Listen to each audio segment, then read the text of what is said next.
Conspicuous consumption. How to hack your signaling behavior to improve your life. I'm going to talk about two things specifically: finances and health. If you can make your signals fall into those realms in a certain way, they can improve your life instead of taking away from it. Most signaling behavior that people fall into today, they're not aware of it. And so they spend money aimlessly. They buy things they don't need. They go into credit card debt, right? They try to keep up with the Joneses, and it just long enough period of time can ruin your life. So if you start becoming aware that you're doing this, and all humans do this, then you start asking yourself, what's the utility of this thing? How can I maybe signal in a different way? Do I really need to spend the extra money on this logo or this designer thing? What about the utility of this thing? Do I need an expensive purse? And can I get by on just a regular purse? And then can I shift my mindset to be okay with a regular purse or a $200 a month car payment versus a $700 or $800 a month car payment? Can I shift my identity to be someone who's health conscious? And so when I do things that signal health, they actually make me better.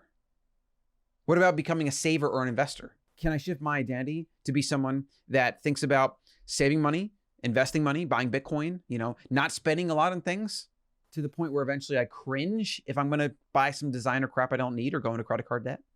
So all humans signal. This is just from evolutionary biology, very common thing. Humans are tribal creatures. We evolved in groups. And so much of our behavior, like the majority of it, is based on a group setting. So every single thing that you do in your life, you have to run it through the lens of what is the evolutionary implication of this thing? How could this behavior be explained by trying to impress people, attract a mate, etc.? So as Oscar Wilde said, everything in the world is about sex, except sex. Sex is about power. I don't even know if that quote really applies here, but I think it does a little bit. I signal, you signal, we all signal.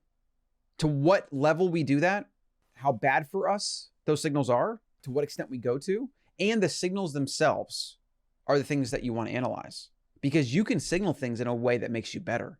And that's what today's video is about. Now, I'll use two examples for me personally, and then this will give you some idea about how to think about it for yourself. I, as of the past couple of years, have spent a lot of time, effort, and thought around investing, growing my wealth, protecting my wealth. It's to the point where spending money on things that I don't absolutely need is painful.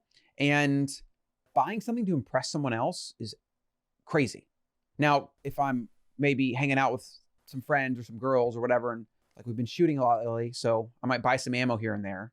I might treat someone to dinner here and there. I don't even know if that's really a signal. It kind of is, but it's more of also a relationship building thing. But aside from that, there's just not much I do. I shouldn't say do. There's not a lot much I buy that is a signal. I mostly am focused on signaling that I care about growing my wealth, and that I care about owning Bitcoin, and that I care about being financially free. So that is a signal. That's a signal to me. It's a signal to the world. And the more I can align my actions and my thoughts with the signal of somebody that buys Bitcoin, that saves, that invests, the more I'm going to do it.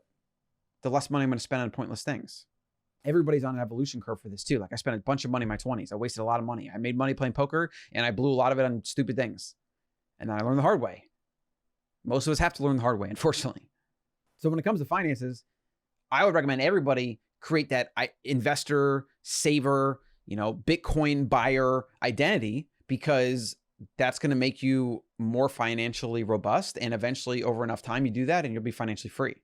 Every human in modern society should want to be financially free. Nobody should want to have to work, right? So that should be a goal we should all aspire to. And it's amazing you can actually get there. And you don't need as much money as people, or pop culture would say you need. It's incredible. The first thing is you want to analyze how you're spending your money, what you're signaling. Are the things you're signaling good for you, bad for you? Are they good for your health, bad for your health? Because it's not just how you spend money, it's also behaviors.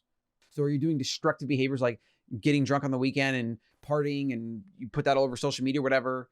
Most people don't really care, by the way, but you think you're signaling to people about how you're this or that, or you're traveling or whatever. And travel's good. Spend some money in travel, sure. But there can be a point where if all your money goes to travel, to take pictures, to put on Instagram, because you want to signal to people how you're worldly or whatever, and then you actually have no money in the bank account and you can't pay your rent or whatever, you can take these things to their extreme, and there can be negative repercussions.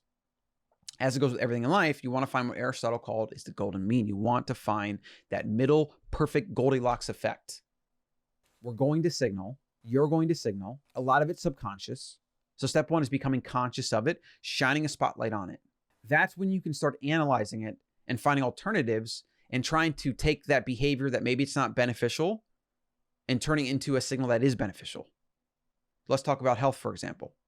I post pictures of steak, like this big fat juicy steak that I usually have when I'm breaking my fast every morning, or every afternoon, I should say. I usually break my fast every afternoon. I'm signaling to my audience, let's say on Instagram, like, one, eat healthy animals, because that's a really important thing for me to promote, and I feel like everybody needs to do it. I thought about this. Maybe subconsciously I'm signaling that I can afford the steak, but that's way down there if that's there, because I literally don't ever think about that. And this is the only time I've ever thought about that, is thinking about this article and talking to you right now about that. I don't think that's part of the signal, but I do think the signals are health and eating healthy animals as part of, I would say, my identity. And they signal to different people, maybe to the carnivore people that was watching my YouTube videos before, maybe, to other people that follow that I want them to eat more meat. So I kind of want to help them a little bit or whatever. So they're definitely signals. I don't know what the core underlying subconscious mechanisms or reasons why I do that. And that's the thing. These are the questions we need to go through to try to figure that out, so that we can then have control of how we signal and ideally create signals that benefit us. So for you, maybe posting on Instagram your workout videos, or really nice home cooked food at home, or maybe posting steak, maybe that is a signal that can get you eating more, get you in the kitchen more. I'm all for it, right? Even though workout videos are kind of, everyone does them. If it's a signal that you work out, you're active, you care about your health, then do it as much as you need to. Because the more you do it, the more you're going to keep doing it. It's going to eventually become your identity. You're a health conscious person that is active. And then that's who you are, right? So I'm all for signaling that way. Maybe when it comes to money, you want to start signaling to your friends and family that you're out at dinner Friday night and you're not going to run up a huge bar tab, because you're going to drink water.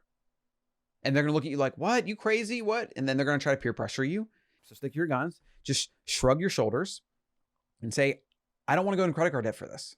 I'm not doing it anymore. Maybe I'll have one drink, but I'm not running up a $50 to $75 bar tab. It's not happening. When they're talking about going to dinner, maybe recommend a place that isn't as expensive, or don't order as many appetizers or whatever. Start making those decisions that change the spending of money as a signal to the saving of money as a signal. That can change your life. And of course, as far as health goes, that can change your life for sure. I mean, if you're probably not watching this video if you're not into health at all, right? But maybe you can optimize that and take it to another degree. Maybe you're eating out too much, and so you want to start taking pictures of food at home, and you want to make elaborate dishes and they look really good on Instagram or whatever. Do that. Do that if it gets you at home in the kitchen eating real food. So this is just a simple concept. It's a very powerful evolutionary concept that you should become aware of. I mean, everything we do is trying to communicate something to others, like all human behavior. Like I said, because humans evolved in groups, right? It's part of our evolution. It's part of who we are. It's part of our species. Everything has to run through that lens of, what are other people going to think, or what am I trying to communicate to them? Even when you're doing things when nobody's going to see it. That's how built into your biology this is, because your biology is used to, 200,000 years ago, always being around people. In the world today, we can lock ourselves in a room, but that primal biology is still there. It's still going to signal things even if nobody's there to see it. Like when I'm working out, literally 10 p.m. last night, I just ate some food. I did some dumbbells. So right outside, we have a bench and we have a rack in our new home. I love it because I can just walk from the kitchen 2 steps. I'm outside. I can lift some stuff. I'm doing that maybe to signal my fitness that can show later on, right? But nobody's actually watching me do that. But it is a signal to how I want to look and feel that will then convey information about my mating quality to other people. Everything's about sex, except sex, according to Oscar Wilde. Sex is about power. Figure out ways to signal that are going to make you better. Get on the Better Human newsletter over at colin.coach. Appreciate you watching this or listening, and I'll see you in the next one.